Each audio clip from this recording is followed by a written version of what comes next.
acest an am avut grupa mică și mijlocie, deci copii de 3 ani și de 4 ani. Am lucrat mai greu puțin cu ei până s-au acomodat cu programul grădiniței și în ultima săptămână, aici sus pe scenă, repetiții generale.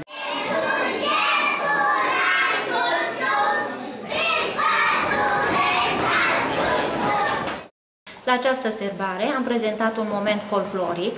Am vrut să scot în evidență munca oamenilor de la noi din sat, munca specifică oamenilor, adică cea de arat, primăvara și vara după seceriș.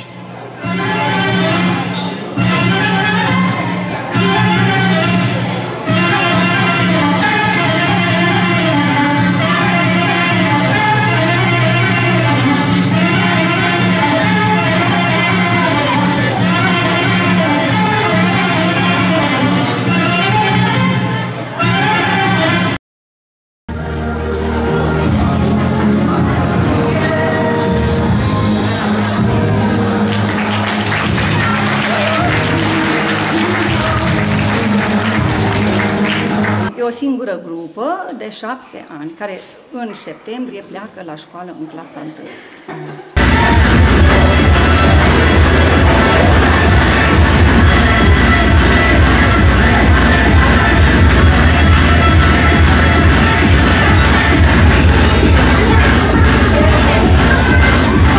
Mi se pare că a fost reușit, chiar dacă a fost un timp destul de scurt, având în vedere vârsta noastră mică.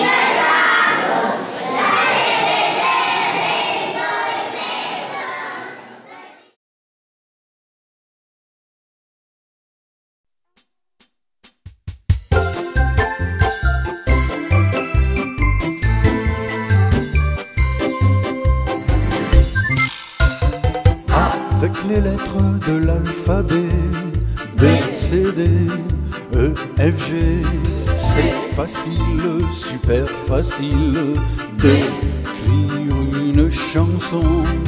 E, redonnons ni DG, effectuer quelques fa mirés. J'ai pris ma guitare et commencé à chanter.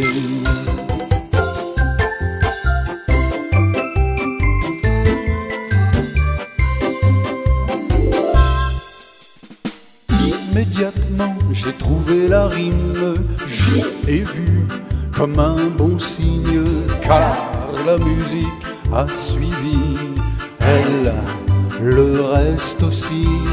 Elle m'aime les paroles énergiquement se sont rangées aussitôt sur mon papier, perré de ma portée.